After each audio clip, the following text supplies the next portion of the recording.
Okay, students. The next thing we're going to do is we're going to talk about how to solve an equation that has an absolute value in it, but also has some other things. I'm not going to read all of this to you. It is found in your notes. But your basic steps are first, you're going to isolate the absolute value, which means to get it by itself. Then you're going to remove the absolute value by splitting it into two equations like we did in our first video. And then you're going to solve each equation for x. Remembering how to do that from your previous math courses, and we'll review it as we go through. And then you want to check for extraneous solutions. Now, an extraneous solution is something that will show up if you change an equation from one type of function to another one while you are solving it. In this case, it's caused by changing from an absolute value function to a linear function when I split it into the two pieces, getting rid of the absolute value. Getting these extraneous solutions doesn't mean you did anything wrong. It just means that you switch the type of an equation, and you do have to check for these to be able to find them. Now, I have an example right up here on our notes page that we're going to work through and try it out. So if I have this here, my first step was to isolate the absolute value. So this absolute value here definitely does have some other stuff around it that I want to get rid of.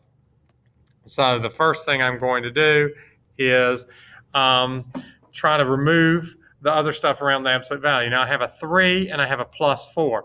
The order of operations when you're solving equations is kind of working backwards. So I start by getting rid of other terms. Those are other things that are added or subtracted. So I'm going to subtract 4 from both sides of my equation.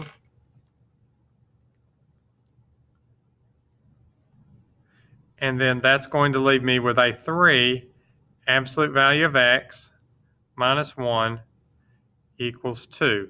Everything else I bring down, but the 4's did cancel out. Then the next thing I'm going to need to do is I'm going to need to get rid of that 3. Well, since the 3 is just sitting by that absolute value, it's actually multiplying it. So I'm going to divide each one by 3. And then I'm going to have an absolute value of x minus 1 equal to 2/3. So that does give me a fraction, but fractions happen in life sometimes. It's okay. So now that the absolute value is isolated by itself, I've done my first step. Now I need to remove the absolute value. So to remove the absolute value, I'm actually going to split it into two pieces, one that's positive and one that's negative. So the positive piece is going to be, I'll write it over here on this side, it's going to be x minus 1 equals 2/3.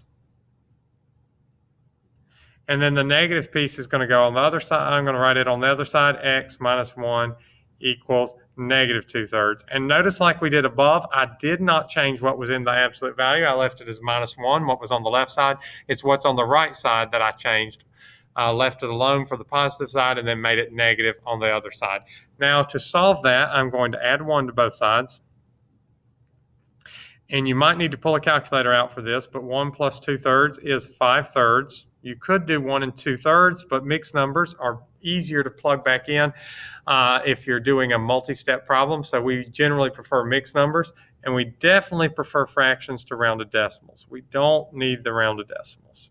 So that's going to give me an x equals a negative 2/3 plus 1 is a positive 1/3. So that is how I would solve this.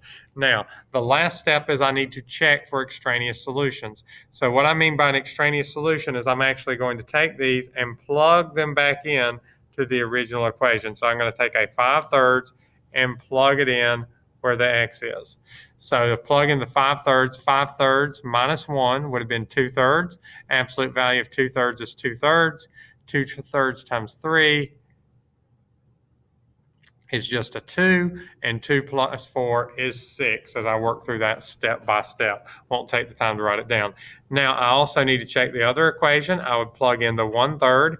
So if I plug in the 1/3, I get the absolute value of 1/3 minus 1 is negative 2/3. Since it's an absolute value of negative 2/3 is positive 2/3. So 2/3 times 3 is 2, plus 4 is 6. So that gives me the ability to check both of these solutions and find out both of them do work in the equation.